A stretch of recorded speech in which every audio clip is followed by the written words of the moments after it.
Nazo mipanzi epi nazo na ngulu. Bande ozamba bien tosoma lo ngulu. Ali na wolia. Nani na mai pembeni. Akata musapi. Zamba bien bande. Amen. Papa pita tambo tete to fongoli vlog ya seka. Ya bande ko kama mote bele. To rater nzama permet de teto que de Vegas. Et qu'on fait l'été quoi. Yeah. Nzamba bien. Amen. Toujours. Papa ça maman. Bon mon esi na somba mission Globe Meat pour na bato batuna nga eza na Toronto. Google ka Globe Meat Fresh Market and Grill. You should be okay. Okay, na Toronto. On mbali na nga l'homme élégant. Bazui ouais puis chérie na nga motema. Vegas c'est là ba ba sentir. Rien va sentir. Vegas c'est là ba sentir. Ah oui, toujours. Coucou tout le monde, j'espère que vous allez bien. Moi c'est Mamie, bienvenue encore une fois dans ma cuisine. Alors pour aujourd'hui, je vais vous montrer comment cuisiner les légumes verts. Les légumes verts, c'est très important de bien cuisiner ça, sinon tu vas rouler à monter. Alors je vais vous montrer ce que je vais cuisiner. Alors l'épinard, on appelle ça water spinach. Je ne sais pas comment dire ça en français. Ça s'appelle water spinach. Il se présente comme ça. Je n'ai pas coupé ça, je laisse ça comme ça. Et voilà, c'est déjà bien nettoyé et tout. Alors dans l'épinard, ce que je vais mettre les aubergines. Il est là. Voilà, je vais mettre ça.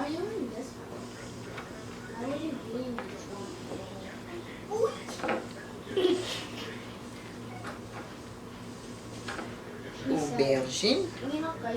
Et puis par-dessus, je vais mettre, comment on appelle ça, c'est déjà bien découpé. Et par-dessus, je vais mettre l'oignon vert. Et puis je vais mettre les oignons normaux aussi.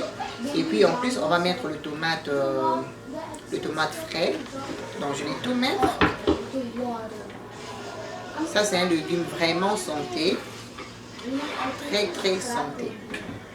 Alors là, il se présente comme ça dans le casserole. Alors là maintenant, je vais mettre un peu du goût. Alors je vais mettre le poisson, smoke fish. Je vais mettre le poisson que j'ai déjà trié évidemment. Je vais mettre le poisson. Pour le goût, nord. Ça dépend du quantité de légumes évidemment. Donc je vais mettre un peu. Je vais rajouter un peu encore.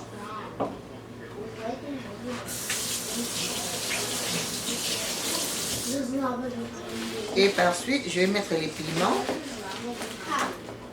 Les 2 piments comme ça. Et voilà. Et un peu d'huile. Pas beaucoup. Avec le légume, tu ne peux pas exagérer l'huile. Juste un peu, ça va. J'ai juste mis un bouchon. Ça me va comme ça. Ensuite, je ne vais pas mettre de l'eau, je vais mettre ça au feu. Et voilà, vous voyez? Voilà. Maintenant, je vais faire le porc. C'est là. C'est déjà bien nettoyé avec le citron. Et là maintenant, je vais mettre l'oignon vert. Un peu de l'ail aussi, c'est déjà découpé. Et puis les oignons normaux.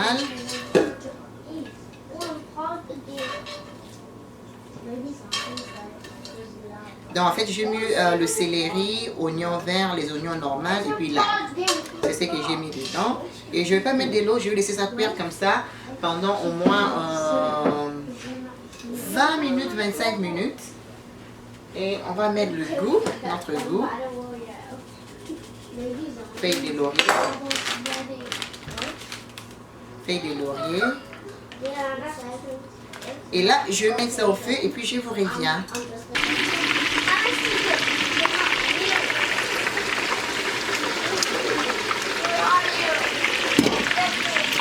Let it plug, it's not plug. I'm supposed to be sand in it, so let's go.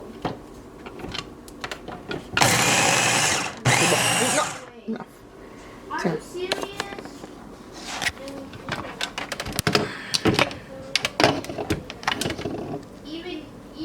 Ok, attends, je vais mettre ça sur.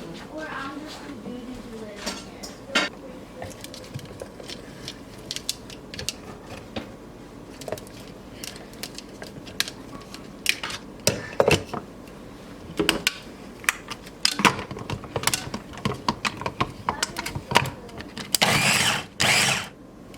You need one shovel.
Alors là maintenant, on a peut-être un broyaki, piment vert, noix, tomate, te bo ignorer tomate, kaka, oyo, nim des sauce na biso, donc les poivron rouge, orange et puis na jaune.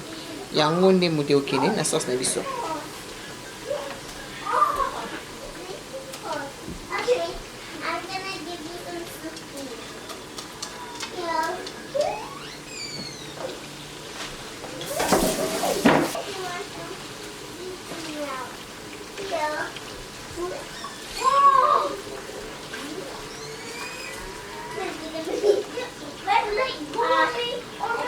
I'm gonna leave the house forever.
Dans les commentaires, il y a une épisode qui a moi c'est ton bali. Alors, il y a un couple belé au moins à la télévision, bazo, des mamans là pour portrait. Donc, on a cette image moko. Au bazate. Au bazate. Hein? Alors, on a profité pour ça un couple. Et si tu as tout bazali, ba promesse à la montée. So tu le veux bien que la coupe na biso to discuter to possible non. Mais une chose est vraie, to bundate. Tu veux te la coupe de Na finga moi snangate. A finga rappel jamais. Je suis un homme très fort. Jamais, na tombola jamais les boko nanga, les kola moisinanga, non. Ce problème est allé, le kola bakoupe nyonso, to zoaka temps et revanda et puis to solo liango. Donc, incompréhension paysanne. Incompréhension zanga na te, zanga mukomuso so mamel sa lo mo na sepe na ngote. Asiliki pa de. Asiliki pe, mais na ko silika nanga. Bible je bisa biso soko kande ye kosali somute. Eza bandeko mosusu ekande ye a déborder maloba ezokote na motema azobimisa na monoko brut, c'est-à-dire bazwi même pas temps ya kofiltre ya kotamize nde tolobaka. Donc voilà bandeko lo nazobisa na bacouple bandeko baza bajeune marié problème est qu'il y a la différence. Tu vois? Yeah. Na ba jeune couple surtout, là on a ba jeune couple zali. Les bas les arabes au seka mikonyo surtout les bas les arabes et bien c'est mikonyo surtout. Il y a aussi ba jeune sous un peu sombre, mais solution l'important zali façon ni besoin régler ba conflit na bino, façon ni besoin régler ba problème au vous en cadre na couple, c'est très important. Des fois tu as ah moi je suis na boyé au boyé na que nous avons si mususu muto mutazana ba qualité muto mutazana pe na ba défaut na alors oki mambula oki okota na kota balé parce que nul n'est parfait. Voyez, donc on aime ça va couple en mais vous tenir bon vous va que tu ali équipe si bien que tu as pas différence. Si bien que les gens sont au la pour amener, mais tu vas résoudre. Et puis les balles et bongaka, car tout le monde ça les fortes. Mais les balles et bongaka, vous deux, vous ça l'effort. Bon, pour moi, tout ça, bon, la solution c'est quoi? Hein? Donc voilà, surtout ma couple. Surtout ma couple, vous allez dans bana, faut faire très attention, vous allez égoïste, côté la caillotte. Ah, moi c'est le coup la salle, allez rapidement au salam. Il y a quelques balles et résoudre le problème mon côté. Hein? Donc on va toujours pour Yokana. Comme d'habitude, nous conseillons bateau, Zambia dans le centre et à Liban Nabino. Les balles comme avec l'engue, puis je forme du toko sur les Zambia au centre. Parce que les Zambia la carte les balles, elles ont la GPS. Hein? On a la mamie, ça fait 9 ans qu'on est ensemble. Je te dis, tu dois sentir en même pas. Mais Zambia sont la GPS, tu es bien au Sami dans 9 ans. Au Salama, tu as 15 ans, tu es habité. Oyo ego salama par la grâce de Dieu quand on a 20 ans de mariage tu évité. Alors Zambe ne faut à la GPS na biso, Yesu ne faut à la GPS na biso, à la boussole na biso parce que yem to la section zela suivre pour te continuer cause un succès, te continuer cause une victoire dans la vie de couple na biso. Donc bateau bazana Nzambe te zela kwa bateau ba vous aller voyage. En voiture, vous avez un bon camion, vous évitez, vous avez venir, vous avez place station sans s'arrêter, vous avez place pharmacie s'arrêter, vous avez vraiment perdu. Mais moto a un GPS à bon anzela. C'est difficile moto a un GPS à bon anzela. À tout bongi mais vous avez un anzela moi malam. Donc on Nzambe soit zali na kati ba coupe na biso. Yesu soit zali na kati ba coupe na biso. Tozala ko la moto comme voiture. Azana GPS. Donc on banga tête personne vous a zamba teza molila et puis non j'ai confiance. GPS est comme ça à la destination. Donc voilà un peu Zambalo à Pambrabino. Pendant la vie c'est vraiment encore merci pour nous assurer Nabino l'anniversaire maman Nabana. Merci belé. Zamba Pambrabino vraiment on peut avoir raison. Raison. Bon, on a la raison. Tiens. Pourquoi mon appel se met de téléphone à lire na pêche na bino? Non, il y a raison mon corps. Na place il y a Hélène de Ngando Salem na Kinshasa. Et puis, on a raison, pour Mamie José Nagati à Kigali. Hein? On a raison pour Nina Longombo, Nagati à Londres. Après, on a sur non, on a la Sabine, on a pour Moutounanga Kati Bella Belle. Hein? Belle, combien de kilos on a dit, hein? Ouais, Bella Belle. Ça là, occupation Nicolas Tadé du sauté. Bella Belle, on a une surprise aux États-Unis, mais Nzamba permet de tétoyer Abuna. Pour le moment, mais Toya Kaka. Merci na bandeko nanga ya États-Unis ba ville nyonso, merci na bandeko ya Canada ba ville nyonso, merci na bandeko ya Europe ba ville nyonso. Samba lola pa ba mi vraiment belé. Na pe sambote na abonné na biso, donc na kati Allemagne. Frère na Chris na sepela makas na voice sortir au tikela nga et puis na répondre à Guillaume mais na conseil fort au courant semaine. Na benga yoto so la moké fois na Chris na kati ya Bundes na kati Allemagne. Donc ça pomba la bino ebele bandeko lelo eza manga te lelo eza raisin. Pour clôturer nango week-end ya mami. Donc voilà. Bandeko via mukuse. Ça laisse mon heure sur ça monte mon ça là ça tout tika ba conflit. Non, désolé. Ah, pas conflit pas. Tu passes le temps bien na ndako faut za la jardin d'Éden. Tout ça là ndako comme ça jardin d'Éden. Ah mais c'est fait dans le commentaire mon corps, puis mon connaisseur c'est la fille de Tanti, active à lobby, mariage et j'en ai été première paradis dans le CA. Donc il faut to enjoy yango, il faut to sepela nango parce qu'après il va là et ça là. Oui, que ça m'a touché, c'est tellement vrai, papy. C'est vrai. C'est vrai. Donc, les balles, il faut s'épeler là. Il faut... Donc, ça, c'est une mission ma mère, tout na télé, elle était ma pièce, ni na lingami, na ndaku, na lingami, ni chambre. Chambre, c'est là, chambre, c'est là, tu paies ma carte na la facture. Chambre, c'est là, tu bosser, bosser, problème, difficulté. Dans la chambre, vraiment qui tourne le logo la Sheraton, bah cousin bien pour essayer de trouver ma carte. Bande de tout ça la genda qu'on a mis sur la vraiment beau à vivre. Hein? Bolingue belé, climat posséca, Bible bien cœur joyeux, c'est un bon remède. Attention aux gens à monter. Attends bon eza izalate bande de tout ça que c'est nous à la carte na biso.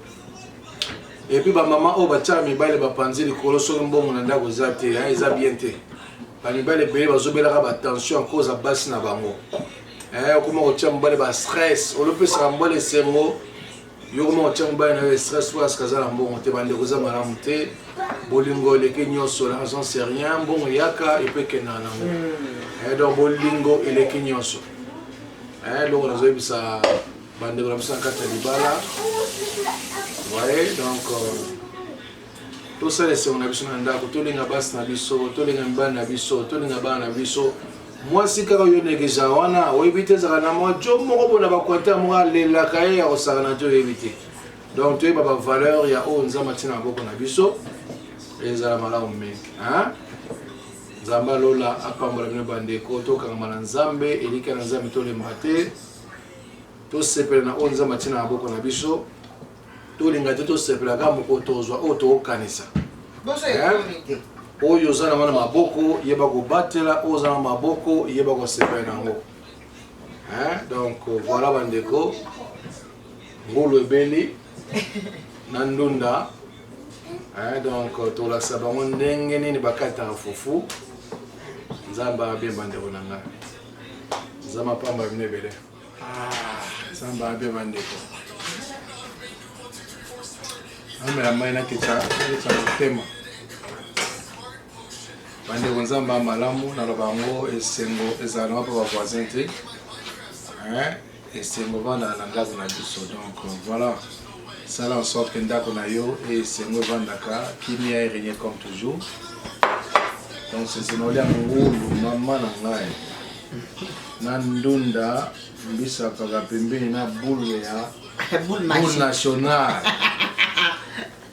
Bandeko donc aïe fallait bozala pas mais comment les couilles